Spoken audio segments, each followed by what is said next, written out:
Welcome back to the 17 News at Sunrise podcast, where we share your news on your schedule. Working in the spirit of the Golden Empire, this is 17 News at Sunrise. Good morning. Right now at 5, and today a new phase of vaccinations open up in Kern County. We'll go over who can now get the shot and how to go about scheduling that coveted appointment. The U.S. hits a new milestone no one wanted to see in the pandemic, 500,000 deaths. Meantime, the numbers continue to rack up here at home over the weekend. We'll take a look at the latest report. Plus, a crime-filled weekend kept our local law enforcement very busy. 2 shootings, 2 stabbings, and multiple thefts leaves officers on the hunt for those who got away. This is Monday, February 22nd, 2021. Good morning, 5 a.m. Good to have you with us. I'm Maddie Jansen, anchoring from at home. Alex Fisher is in studio this morning, and it was a gorgeous weekend in the valley. I drove down on Saturday and just really enjoyed the sunshine. The hills are turning green, just really starting to look like spring here in Kern County right now. Alex? Yeah, it's been absolutely gorgeous the last couple of days, and it's been really nice to see everything start to bloom. I know that the grounds are starting to turn more green as we start to approach spring, but we definitely need more rain in the forecast because this is typically the wettest time of year, and we're still pretty dry out there. Kevin joins us with a look at our forecast and as we start a new work week. And Kev, as we start to round out February, heading into March, I know that we still need a lot of rain for us to have those conditions improve. Yeah, we don't have any rain in sight. We're going to continue on this path of sunny skies and temperatures in the lower 70s, in fact, for us the next few days here. So it's going to be very warm-like with no rain on the horizon. And you can see here on satellite and radar, there's nothing to show you this morning. We're under clear skies. And again, temperatures starting out a little on the chilly side. If you are going to be heading out, we're in the 40s and an east-southeast wind at 5 miles per hour. Visibility is good. And here's a look at the temperatures throughout the day, and you can see we will rise into the lower 70s, so get out and enjoy it. We've got a little bit of a breeze up near the Tehachapi area. There's no advisories in place, but you can see the flag blowing there, and that is out of the east-southeast at 43 degrees on the temperature. And as you can see here, throughout the day, those winds will continue, and we'll be looking at temperatures to top out right near 60. We'll talk more about our weather and the nation's weather. If you remember last week, Texas was under a deep freeze. Well, not so much today. We'll talk more about that coming up in a bit. Yeah, it's just been wild over there. Thanks so much, Kev.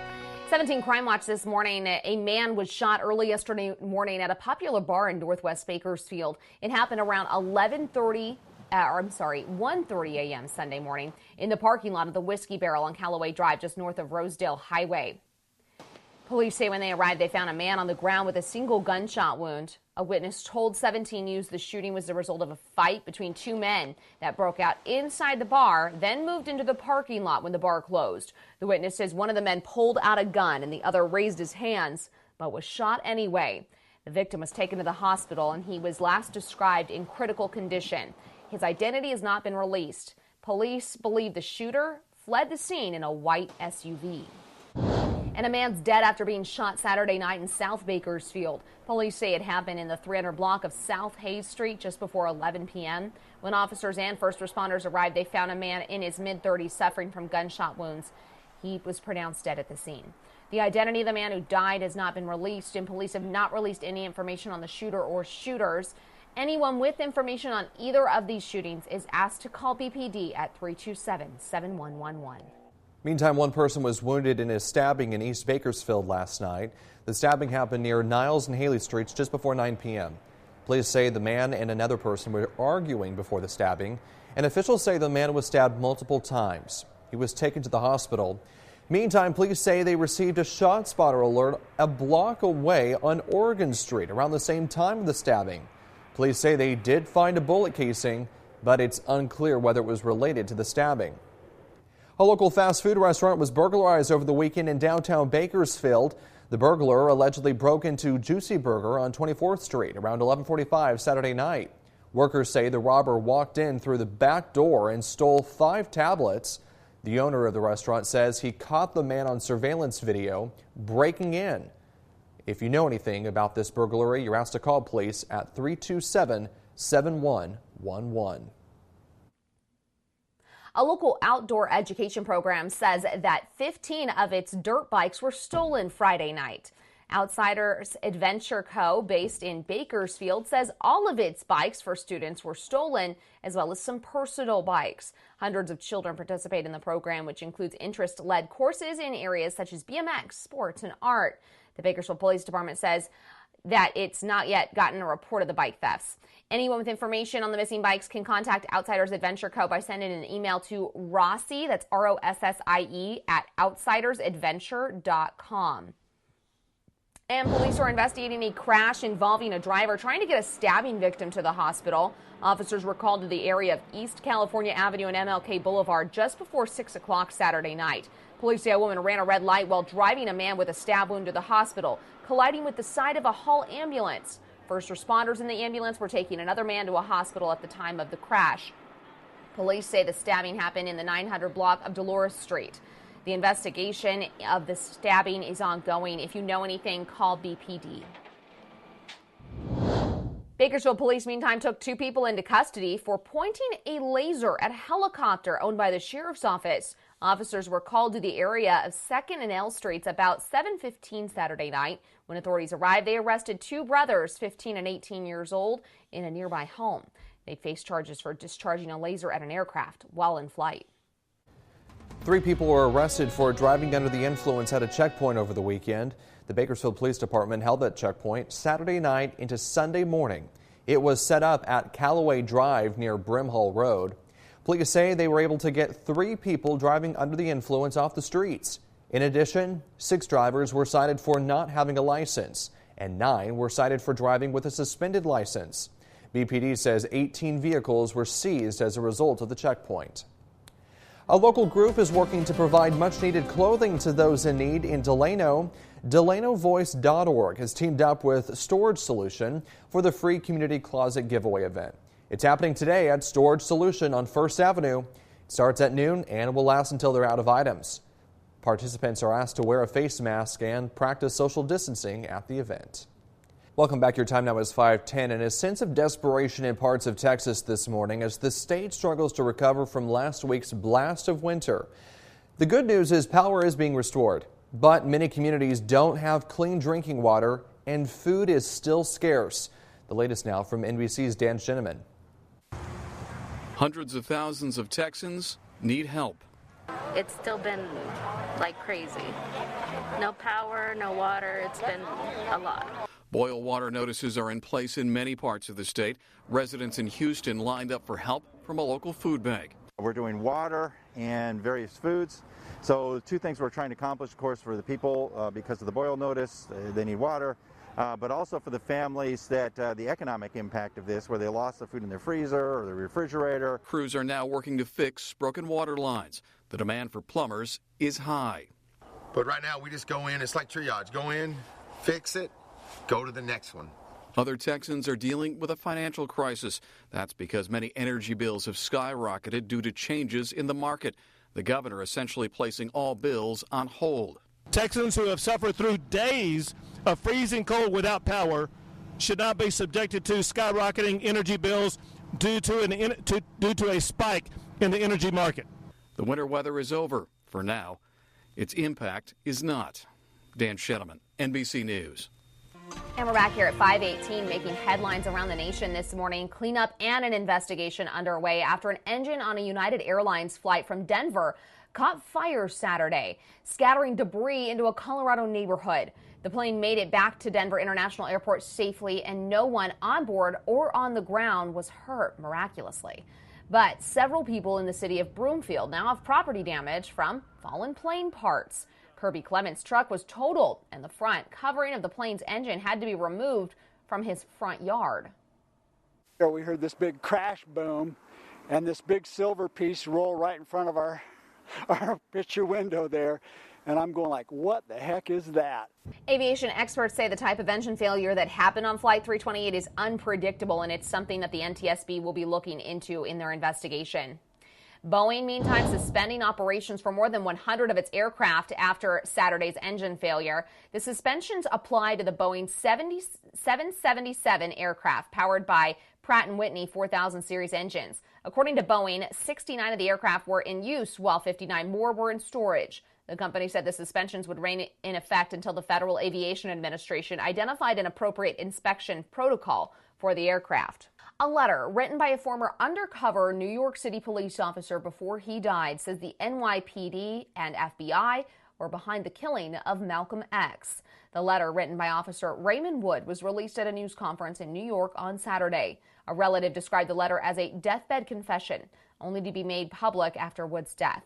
According to Wood's letter, Wood's superiors in the police department pressured him to lure 2 members of Malcolm X's security team into committing crimes that got them arrested 2 days before the shooting. Wood claimed the arrests kept them from their duties, resulting in Malcolm X's death. The pandemic crippled Hollywood film production, but in China, box office numbers are breaking records. According to Chinese state-run media, people are flocking to the movies as new daily COVID-19 cases drop to single digits. China reports a box office boom during a recent national holiday period. That's grabbing the attention of film companies around the globe. Several dozen people gathered beside a frozen lake in Poland to build 1,000 snowmen to raise money for a sick toddler. Organizers of the fundraiser hope to help pay for life-saving treatment in the U.S. for a 21-month-old boy who has a serious heart defect. His mother said she felt great emotion on seeing so many people turn out to help build the snowman. Supporters hope to raise over $180,000 to enable the child to have the operation scheduled for April 2nd. KGET Business Watch is brought to you by Grapevine MSP Technology Services, the Valley's leading IT service provider. Welcome back here at 524 in your 17 Business Watch. E-commerce sales grew more than 30% from 2019. According to the Department of Commerce, Americans spent about $790 billion online last year, up 32.4% from 2019. Total retail sales in 2020 increased 3.4% from the year before. The coronavirus pandemic and nationwide lockdowns pushed shoppers to rely on internet retailers for their consumer needs. That behavior translated to e-commerce claiming a bigger piece of the pie of total retail sales than before. Well, for many, it is the perfect combination: chocolate and peanut butter. Now Reese's cups are available in an organic version. Organic Reese's peanut butter cups come in both dark and milk chocolate. The Reese's brand, owned by the Hershey Company, becomes the first mass chocolate brand to offer an organic option. Available nationwide next month in a 1.4-ounce pack for $1.99. Organic Reese's peanut butter cups are certified USDA organic, non-GMO project verified, and Rainforest Alliance certified. Well, are you dressing up as at your home work office as still firmly on team athleisure, or are you still wearing a traditional work clothes? Well, some experts say it can actually make a difference in your job performance. NBC's Chris Pallone reports. For many of us, working at home during the pandemic has meant lots of norms have gone straight out the window. I have definitely changed the way I dress. In fact, I think I've gotten a lot lazier. While some of us haven't looked at a tie or dress in a year, others don't feel ready to take on the day without getting ready for work as they always have. Give your body and your mind a mindset to separate your work from your social time, your free time, your family time. Turns out she might be onto something. There was this kind of prevailing mindset that, what you wear doesn't matter if there's no one there to see it. But people like journalist Annabelle Maldonado, who work in fashion, have found clothes can improve mood and, in turn, job performance. There's a meme going around on Instagram that says I'm happier when I like my outfit, and there's, that's not just fluff. There's some real science behind that.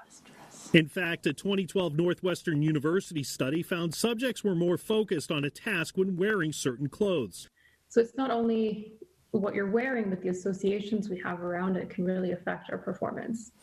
Of course, being too dressed up while sitting on a futon and surrounded by your kids' toys can be distracting as well. Maybe that's why some people have developed a work-from-home hybrid outfit. Wearing comfortable clothes is incredibly good for a person's mental health. As long as you're looking appropriate from the waist up in a Zoom meeting, wear whatever you want. Pandemic fashion, a new frontier for many of us still trying to find our footing in the new normal. Chris Pallone, NBC News. And the researcher behind that 2012 study on clothes and productivity is now conducting another study trying to figure out exactly how our work-from-home outfits are affecting our job performances. I'm a little bit of both. The U.S. has hit a grim milestone, 500,000 COVID-19 deaths as the Biden administration struggles to deliver vaccines and storms that swept through 30 states. Tracy Potts has an update on dealing with the virus, relief money, and an effort to reopen schools.